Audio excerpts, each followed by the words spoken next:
Hola, bienvenido a un nuevo episodio de Ñamfistrofio. Hace días que no me pasaba por aquí, así que créame, extrañaba mucho este espacio, pero ni modo. El tiempo, hay que hacer tiempo, o cuesta hacer tiempo, o que las rutinas que todo el mundo tiene y que pues ahí vamos. Así que bueno, aquí estoy después de no sé cuánto me ausenté, porque la verdad había perdido la noción del tiempo, para serle franco. Pero pues si está aquí y quiere escuchar y tiene un par de minutos libres, si va a lavar los trastes, si va a hacer la limpieza, si está a punto de meter la ropa a la lavadora o si va manejando tal vez en un buen tráfico y no tiene nada mejor que hacer que escuchar estos breves minutos. Esas entradas mías que se me ocurren de repente. Ya la voy repitiendo, creo yo, no la quiero hacer mi marca, pero pues es lo primero que se me viene a la cabeza, supongo que para quitarme los propios nervios, porque siempre que me ausento un buen rato me siento como descanchado, como que no tengo nada que decir. Y de hecho también quizás los nervios me matan un poco porque no traigo tema tampoco este día, aunque se me había ocurrido, vino a mi cabeza. En fin, si tiene el tiempo y los minutos, pues acompáñeme en este breve episodio de 10, 15 minutos, no sé, o lo que me lleve. Casi nunca, la verdad, tomo el tiempo concreto, pero tenía la noción, la idea general de que quería hablar, no sé, sobre algo que a mí me gusta mucho, sobre las series en general. Pero yo digo, escoger una serie es bien difícil y sobre todo si, digamos, uno intenta o hace el esfuerzo personal por traer un material que no sea lo mismo y lo repetitivo, lo que va a encontrar en todas partes, pues.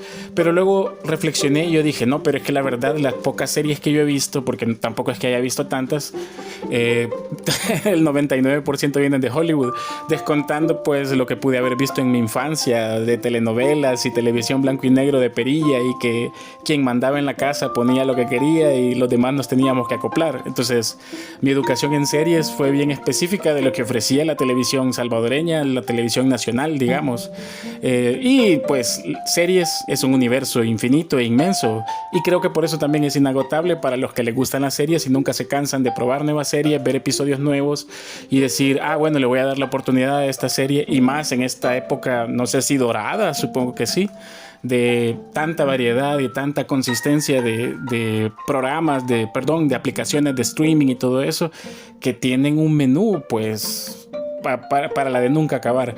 No recuerdo dónde habré leído ese dato, a lo mejor en alguna parte, a lo mejor me lo estoy inventando, pero si no recuerdo mal, entre 2000 y 2009, creo, o 2008, aparecieron al menos 10.000 series nuevas. Y no sé si fue en el año 2018, por si estoy recordando la misma fuente donde leí esa información.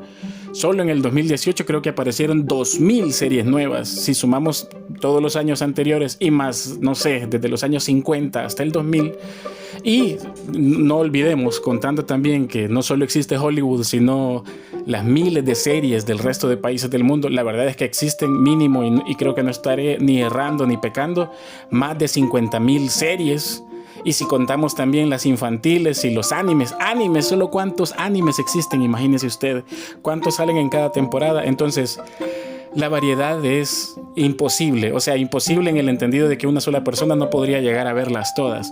Así que recomendar series casi siempre se vuelve un poco complicado, llamémosle así. Iba a decir escabroso, pero eso es demasiado dramático. Pero sí, sin duda se vuelve un poco complicado y uno no sabe qué recomendar, y a veces termina cayendo, entre comillas, en la misma de siempre, o sea, en las que todo el mundo recomienda. Por ejemplo, cuando estuvo la fiebre de Juego de Tronos, yo decía Juego de Tronos, todo el mundo te recomienda Juego de Tronos. Y solo los que no la habían visto era como, o sea, soy único y diferente, no he visto Juego de Tronos, el 99% del mundo sí. Tal vez sí, tal vez no. Es un poco como aquello que quienes llevan la contra con Star Wars o con otras sagas así. Yo no he a los que digan así, pues yo no he visto El Señor de los Anillos, pues yo no he visto Star Wars, etcétera, etcétera. Cada quien tiene como, bueno, hoy está muy de moda aquello de los fandom. O sea, cada serie, cada película, cada saga, todo eso tiene como su propio fandom. Y está bien. Es un poco como cuando estuvo aquello hace muchos años de las tribus urbanas. Cada quien intentaba como identificarse con la tribu urbana de turno. Algunos se casaron con eso y ahora son, digamos, viejos de corbata, viejos entre comillas, que yo también ya lo estoy, o señores, no sé qué palabra usar, de corbata, de oficina y todo, pero por dentro en su corazoncito son de la tribu urbana del año 2008 o 2007 a la que pertenecieron, o si fue de antes, pues de antes. Es como también este rollo de los otaku. Los otaku, si bien es cierto, ahora está bien normalizado, hace unos no sé cuántos años, hace años eran unos poquitos. Y por ejemplo a principios de los 2000 eran los raros prácticamente. Ahora está ese cliché del otaku que no se baña, etcétera, etcétera, pero bueno. Y en los 90 esos eran los propios otakus los que se compartían anime en VHS y todo eso. Pero en fin, no estamos hablando de los otakus, solo se me vino a la mente de la nada, así como me ocurre a mí que mi mente es un torbellino de cosas y me pongo a divagar. Bueno, estaba pensando, si yo recomendara una serie, ¿qué serie recomendara? Y se me ocurren muchas, vienen a mi cabeza una gran lista, pero al mismo tiempo yo digo, sí, pero ¿por qué? O sea, ¿qué características tendría que tener una serie en especial para que yo la recomendara? O que se la recomendara a alguien. Pues la verdad, siendo franco, así, por lo primero que viene a mi cabeza, yo suelo recomendar una serie simplemente porque me gusta. Qué tonto eso. Es decir, en el entendido de que llevamos unos minutos en el podcast y es terrible sacar una conclusión de esa naturaleza. Pero si escarbamos a mayor profundidad, entonces no queda ninguna otra alternativa que comenzar a buscar respuestas. Y bueno, mi caballito ganador es el de siempre. Es decir, casi siempre cuando yo hablo de una serie o me preguntan por una serie o me piden que recomiende alguna serie, siempre me voy por el aspecto o característica que a mí más me fascina. Y es la cuestión de la narrativa, o al menos yo lo tomo como mi caballito ganador, ¿verdad? Siempre la cuestión del guión, digamos, la historia, si la historia es buena, si la narrativa de los episodios es buena, para mí eso hace que una serie valga la pena. Y ahí pues podemos empezar a sacar de temas a temas. Bueno, por si me emociono demasiado que yo ya me conozco, desde ya mejor por si acaso hago la alerta de spoiler, porque probablemente haga spoiler de muchas series o las que vengan a mi cabeza, las 3-4 pelonas que vengan a mi cabeza. Y pues por si usted al mencionarlas yo no ha visto ninguna de esas series, pues no se la vaya a arruinar. Bueno, ¿por dónde comenzamos? Vaya, por ejemplo, es un caso distinto entre las grandes series que se caracterizan por el drama a las series que se caracterizan por la comedia. Por lo general, las comedias, como dije en aquel episodio, ¿en cuándo fue? El último, el de Walter Mitty. Bueno, fue el episodio pasado, creo yo. Como decía en el episodio anterior, la comedia, por lo general, al menos la comedia dura, la comedia clásica, no tiene un objetivo narrativo en específico. Es decir, no unidireccional, no de juegos del tiempo, no necesariamente de llevar una historia hilvanada entre sucesos entre personajes de principio a fin. Sí deben llevar un desarrollo, porque si no lo tienen, entonces el espectador se queda corto, o sea, el espectador siente que le quedaron debiendo. Así que por eso en las comedias por lo general sí se les pone un desarrollo a los personajes, ya sea que comenzaron de una forma o terminan de otra. Pero por si no se entiende el punto, vea el caso de Seinfeld, el que se me viene a la mente porque es el más inmediato. Seinfeld no tiene un objetivo muy específico, un objetivo narrativo y moralizante como muchas otras series sí lo tienen. Y tal como comienza, que parece no tener ningún objetivo, de esa forma termina. Con aparentemente sin ningún objetivo. Es una obviedad si usted se pone a buscar información sobre eso en YouTube o donde sea. No estoy diciendo nada nuevo, no estoy diciendo nada innovador al respecto, sino que pongo un ejemplo, pues, porque por ser comedia. Se me viene el otro caso de Brooklyn 99, esa Brooklyn 99, que es una comedia que pues tienen que irle dando desarrollo a los personajes, pero prima la comedia por sobre todas las cosas. El mismo caso con The Office. O sea, son ese tipo de comedias que lo importante, el fuerte es cómo se sobrelleva la situación. Bueno, por eso le llaman sitcom, ¿verdad? ¿Para qué me enredo tanto? Comedia de situación. Pero en cambio, en el drama o en las series que son de otro porte, de otra índole, la historia sí cuenta. La narrativa sí es un elemento fundamental. Y bueno, aquí le voy a hacer un spoiler bien específico. Se me ocurre el caso de Juego de Tronos, por ejemplo, el famoso rifle de Chekhov, si se acuerda de eso. Si no, pues le va a tocar googlearlo para que no perder la idea del que se me acaba de venir a la cabeza. Imagínese, el rifle de Chekhov es aquello que decía Anton Chekhov, que si un narrador está describiendo que hay un rifle en la puerta, sería un error que más adelante ese rifle no fuera utilizado. O sea, es decir, daba a entender de que todos los elementos que constituyen una buena narración deben servir para algo, no deben ser meramente ornamentales. En la novela sí se pueden dar esos lujos los narradores, pero en el cuento por lo general no, y esto iba dirigido al cuento. Pero bueno, aplicándolo a una serie, se me ocurre, por ejemplo, creo que es en el episodio 2 o en el episodio 3, ya no recuerdo muy bien, cuando intentan matar a Bran Stark con una daga de acero valirio. Y cosa curiosa, esa misma daga es la que vuelve a aparecer en manos de Bran, ya convertido en el Cuervo de Tres Ojos.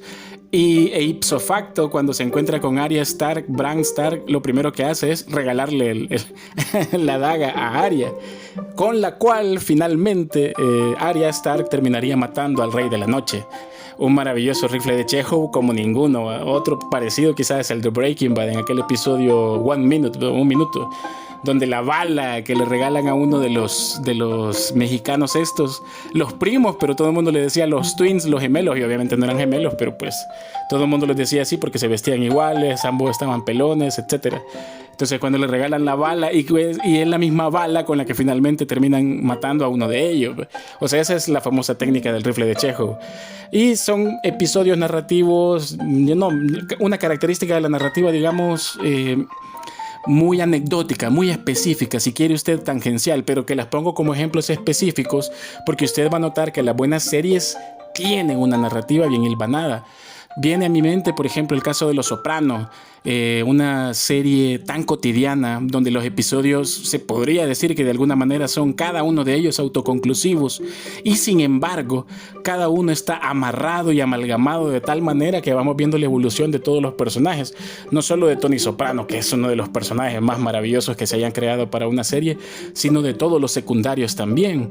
Y a los secundarios se les dan desarrollos, no sé, tan específicos. No sé, llegamos a conocer la familia de los personajes secundarios, por qué son como son algunos de los personajes secundarios, y también por qué las decisiones que toman los empujan y los llevan hacia los finales que cada uno de ellos llega a tener, o por qué un personaje de estos nos cambia su perspectiva de las cosas, nos cambia el punto de vista que teníamos sobre ellos, porque de repente realizan una acción que uno dice, wow, esto no me lo esperaba de este personaje. Entonces esto solo se logra con la narrativa, o sea, o al menos con la construcción de una historia. Sin embargo, como estamos hablando de series y no de novelas ni de cuentos, esto definitivamente se amarra con lo siguiente, con las actuaciones. Así que también una buena serie, por fuerza, nos guste o no nos guste, por tratarse de artes escénicas, una buena serie, aparte de tener una buena narrativa, tiene que tener buenas actuaciones.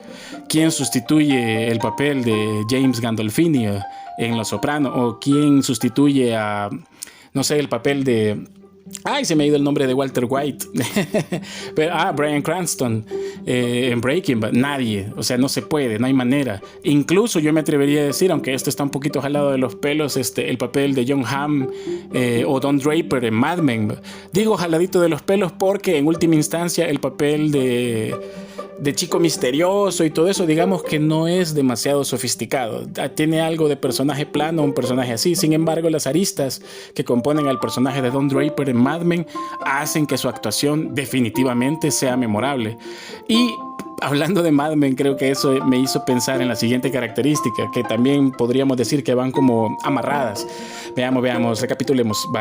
Lo de la narrativa, que a mí me parece que es como el caballito ganador, un elemento fundamental, lo cual nos empuja a que una buena narrativa es más sabrosa si tiene actuaciones memorables.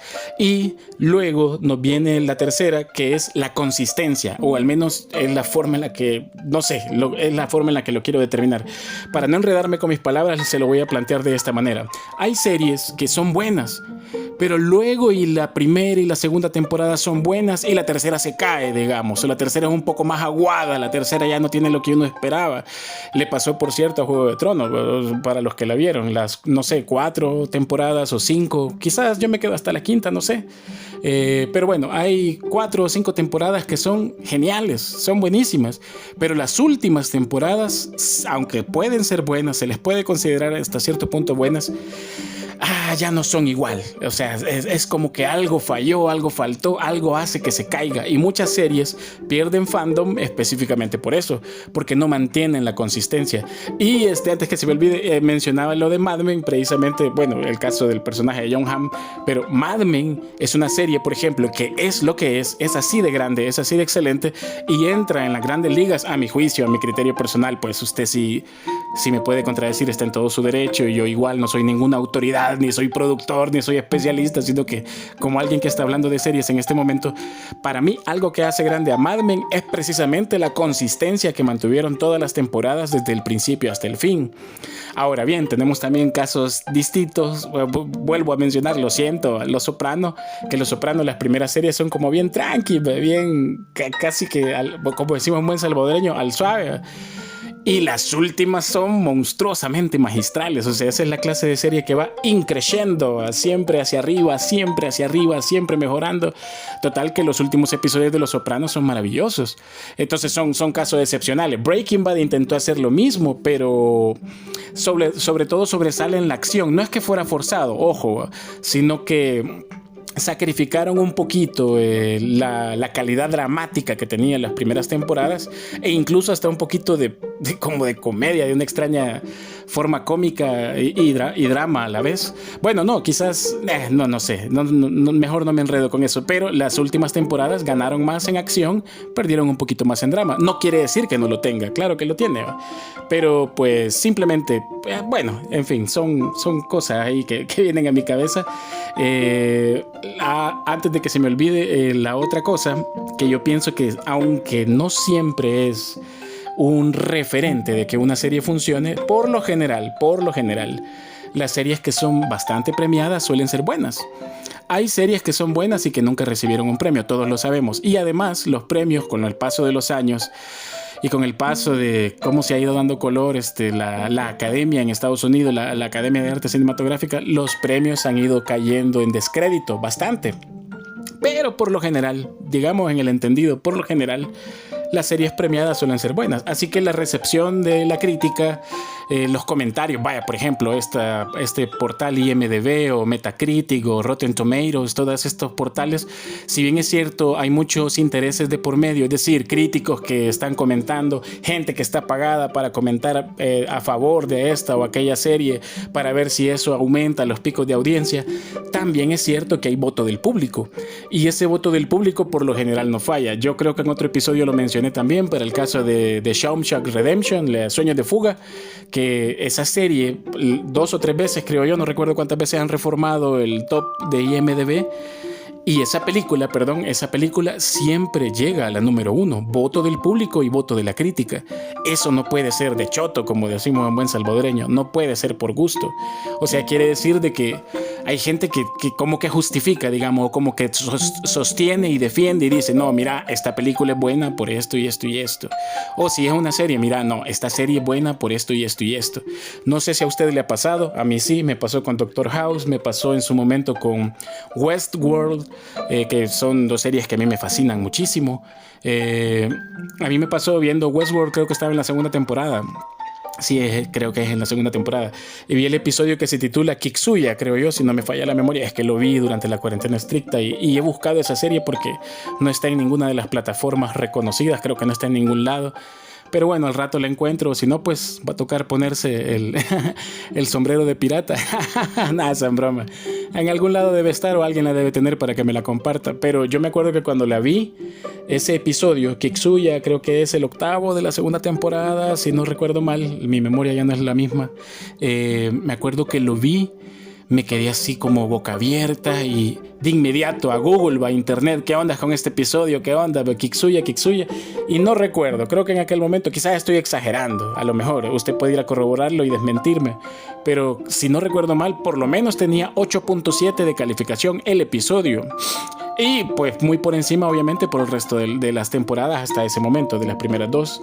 Algunos de la temporada 1 tenían mejor calificación, creería yo, si no me falla la memoria. Pero yo dije, wow, con razón, dije yo. O sea, no quiere decir que la calificación no sea todo, pero fue un parámetro para decir, ¿es mi imaginación o este episodio estuvo extraordinariamente bueno? Esa sensación es maravillosa. Y con Doctor House me pasó con aquel episodio que se llama El corazón de Wilson, que creo que está en la 4ª temporada, si no recuerdo mal. Yo vi ese episodio y fue para mí, boom. Bueno, son 2 en 1, porque el anterior es En el cerebro de House, si no recuerdo mal. Algo así es, En el cerebro de House, y la continuación es En el corazón de Wilson. Y esos 2 episodios, creería yo que son los mejores de la serie. Así que para bien o para mal, los premios o la recepción de la crítica, todo eso sí sirve. Sí, sí puede ser un parámetro para ver una serie que usted tal vez diga, tengo dudas, tal vez usted lo está pensando y diga, tengo dudas con esta serie, ¿será buena? Puede ser un paseo por los portales de IMDb o de Metacritic o de Rotten Tomatoes, vea las calificaciones, vea qué dice la gente. A veces uno busca la serie en Google y tiene 90 opiniones en el portal de Google, o sea, es decir, en el panel de búsqueda. Y ahí mismo la misma gente dice, mira, los primeros episodios son buenos, pero de ahí la serie se cae. Hay gente que es bien dramática y bien exagerada y les dice, esto es un bodrio, no pierdan su tiempo. Y a veces tal vez solo el primer episodio era el malo y del segundo en adelante la serie comienza a tomar vuelo. Hay series de serie, porque por ejemplo American Gods es buena, pero no creo que merezca estar en el Olimpo de otras grandes series. O Dark, como creo que la mencioné hace un rato, no sé si la mencioné o no, tengo un déjà vu. Dark es una serie fantástica. El manejo de la intriga, el manejo del juego del tiempo, el casting de esa serie es monstruoso, o sea, de maravilloso, pues de buenísimo, pero no sé si también merezca estar en el Olimpo de las grandes series, pero bueno, ¿quién soy yo para decir cuáles merecen estar o no en el Olimpo? Pero sí, bueno, me había quedado, bueno, la crítica, lo de la consistencia, pues sí, eso creo yo, que lo que había mencionado de Mad Men, que para mí Mad Men está entre las grandes series, la consistencia a lo largo del tiempo, otra que para mí entra en ese sentido en todos los aspectos mencionados, o sea, en lo de la consistencia, lo de la crítica, lo de la narrativa, lo de las actuaciones y todo eso, es The Wire. Creo que como le pusieron en español, Bajo Escucha, no sé. Para mí The Wire es una de esas series que tiene que verla, no sé, esa es una de mis grandes recomendaciones muy personales. Yo si no la ha visto, se la recomiendo. Si ya la vio, pues entonces a lo mejor estará o no de acuerdo conmigo, usted sabrá, pero The Wire me parece que es una serie que lo tiene todo, o sea, la narrativa, las actuaciones, es consistente, no sé, la dirección, la producción, contribuyó, quiero pensar que contribuyó de manera que nos hiciera entender que el protagonista no necesariamente son específicamente las personas, sino todo el resto. O sea, en The Wire creo que el protagonista es la ciudad, o sea, la ciudad de Baltimore. Y creo que acordándome de The Wire me hace pensar también en otra característica que yo considero que es muy importante en una buena serie, si va a recomendar una buena serie, y es la cuestión del impacto cultural. No hay que confundirlo con la cultura memística. O sea, una serie puede tener impacto cultural, no sé, por ejemplo, se me viene a la mente El Juego del Calamar tuvo un impacto cultural grandísimo, se hicieron memes, parodias. Por un momento, yo consideraría, a lo mejor estoy equivocado, pero en esta era de la información, la fama dura 15 minutos, porque la verdad sea dicha, las palabras de Andy Warhol se cumplieron. La fama puede durar apenas un ratito. Pero hubo un momento, quizá a lo mejor solo un día, según los ratings, cuando lo que usted quiera, pero hubo un momento que esa serie fue la más popular del mundo, le guste a todo el mundo o no, le agrade a todo el mundo o no tal idea, pero así fue. Y a pesar de eso, yo no la metería ni de loco al Olimpo de las grandes series. ¿Por qué? Porque El Juego del Calamar, si bien es una crítica bastante interesante de nuestra época, ¿cómo lo llamaba este señor? Se me ha ido el nombre, siempre se me olvidan los nombres. La sociedad del espectáculo. O sea, esto que en los 60 los franceses situacionistas llamaban la sociedad del espectáculo. Es una crítica interesante El Juego del Calamar en ese sentido, pero es una serie como melodramática, como un poco morbosa, así que siento que no entra, no está. Sí la recomendaría para dominguear, para entretenerme un día o ver con los amigos y comer, tomar gaseosa, lo que sea, y ponerle pausa y de repente decirle, mira esta locura, que no sé qué, que no sé cuánto. Pero pues de decir a eso, recomendaría mucho más Sandman, que aunque la serie no alcanzó el vuelo que yo pensé y el revuelo, llamémosle así, que yo pensé que iba a lograr, pues es mucho mejor, es una serie muchísimo mejor elaborada. Ya no digamos el cómic es una experiencia de vida, hay que leer a Neil Gaiman. Pero sí, el impacto cultural, llamémosle así, o el impacto social se logra simplemente que al verla uno sabe que hay algo de trasfondo que es fuerte. Es un poco como, como no soy bueno explicando cosas. No, lo voy a comparar con la literatura porque es mi fuerte. Por ejemplo, 100 años de soledad tiene un impacto cultural y social tan poderoso que aunque usted conozca 100 personas a su alrededor que no han leído 100 años de soledad, yo le aseguro que si la leen, dejaría un impacto en la persona. No sé si me explico. O sea, el impacto cultural se da por la experiencia, o sea, lo que deja la experiencia de la serie. Por ejemplo, yo puedo haber visto la serie Narcos México o Narcos la original, la colombiana. Uy, es fuerte, o sea, lo tiene todo, es una serie que lo tiene todo. Y me hace entender la realidad latinoamericana, de la realidad de los cárteles. Pero más allá de eso, el impacto cultural, al menos en mí, no hace mella, no pega. En cambio, The Wire, que aunque también trata de drogas, trata de tráfico, trata del problema de la corrupción entre los maestros, el problema de la corrupción política, el problema de la corrupción en los medios de comunicación, su impacto fue más grande porque me hizo dimensionar una visión de conjunto de cómo la sociedad o un pueblo, un estado, un país se cae porque todas las partes no funcionan, o al menos esa es la interpretación o el impacto que en mí pegó. Entonces yo considero que cuando una serie deja un impacto cultural, precisamente nos pega en esa otra parte. Pongámosle una más fantasiosa, la dimensión desconocida. El impacto cultural y social en el mundo en general, quienes vieran la dimensión desconocida de las diferentes temporadas y sus diferentes etapas, es que no lo sabemos todo, que no todo se puede basar en la navaja de Occam, que no todo es positivismo, es decir, positivismo en el entendido de la prueba positiva de la ciencia. O sea, no todo es de verificación 100% comprobable. Es lo mismo a lo que apuntaba Expedientes Secretos X. El impacto social y cultural de esta serie radica en que nos dejan esa espinita en el corazón, en el alma, en el ser nuestro, tras ver y tras vivir la experiencia de estas series, de que no sabemos el 100% de las cosas, de que siempre hay un misterio por ahí que no se ha resuelto, que siempre hay una cosita por ahí que no sabemos por qué se da, así como no tenemos una explicación 100% científica más allá de toda duda razonable del porqué de los sueños y de la narrativa de los sueños, y por qué hay sueños hiperrealistas y por qué hay sueños que se nos cumplen o que creemos que se nos cumplen. En fin, o sea, el impacto social y cultural de estas series apunta hacia eso. Entonces cada una de estas series, o la grande serie, la buena serie, las que usted podría recomendar, tienen esa otra parte también, el impacto cultural.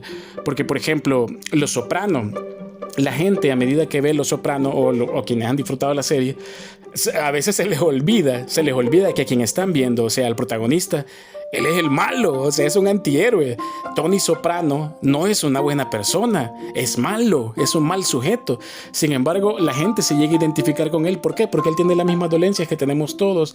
Él también tiene ansiedad, él también tiene depresión, él también siente que ha llegado hacia el final de algo, porque eso lo dice no sé en qué episodio, de qué temporada. Y a mí me impactó muchísimo cuando lo dice, porque yo digo, es cierto, todos sentimos que en este siglo que estamos viviendo como el final de algo, como si estuviéramos siendo testigos de la aniquilación pausada y paulatina de algo, de la sociedad, del mundo, de la gente, de la estructura, de lo que conocemos como el funcionamiento de, no sé, de todas las cosas. Entonces, y esa sensación da como desesperanza, como que falta de carácter, como que falta de valor, como que, o sea, etcétera. Podemos empezar a enumerar. Y lo dice Tony Soprano como si él no se dedicara a hacer el mundo peor de lo que lo encontró. Entonces, como dice algo con lo que todos nos podríamos identificar, se nos suele olvidar de que Tony Soprano es el malo de la película, bueno, en este caso de la serie. Entonces, bueno, ya mencioné también Mad Men, que son de las que yo recomendaría, o The Wire también, Breaking Bad, por supuesto, Juego de Tronos, que todo mundo ya sabe que es la creme de la creme. No, o sea, no es para tanto, pero sí es buena, yo la recomendaría. A casi todas las personas que se las he recomendado he visto que pues les parece, o sea, les ha gustado. Entonces, no sé, de ahí que otra serie creería que es buena. Bueno, mi mente ahorita se quedó en blanco. En el momento que pensé en otra serie se quedó en blanco, pero estoy seguro de que hay muchísimas otras. Bueno, de mi cosecha personal yo recomiendo Westworld. Digo de mi cosecha personal porque nadie me la recomendó, no vi ningún anuncio en ninguna parte. Simplemente un día la vi, creo que estaba compartiendo una cuenta de HBO con un amigo y la vi y yo dije, qué interesante, me puse a verla y a veces así pasa, me imagino que a usted le ha pasado también. Estaba de pasar el catálogo de su plataforma de streaming preferida, le está pasando y pasando y pasando y de repente dice, bueno, y esta, la ve, le atrapa el primer episodio, el segundo, el tercero y de repente queda enganchado. Entonces, bueno, el impacto social, el impacto cultural, no confundirlo con la influencia en la cultura popular, que sin embargo también es importante, porque para bien o para mal la cultura memística a veces también ha contribuido para que series que parecían como en la sombra de repente lograran llegar al amplio público. Ha pasado bastante en los últimos años, ahora que lo pienso, o sea, es decir, series que no parecían prometedoras o que parecían condenadas al ostracismo, de repente de un día para otro, picos de audiencia de millones y millones. Pero bueno, vuelvo, como dije hace rato, la fama es un ratito. Y finalmente yo pensaría que una buena serie es aquella que tiene algo innovador. No sé si la palabra cabe, o algo de originalidad, que la originalidad es algo tan difícil de sostener.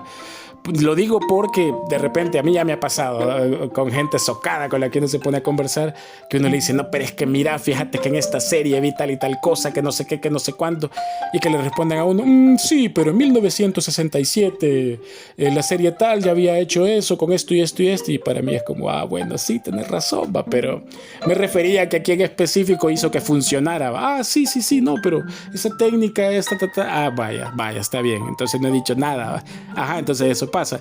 Cuando hablamos de la originalidad, everything is a remix, no sé de quién es esa frase, pero es bastante repetida entre los gringos, entre los ingleses.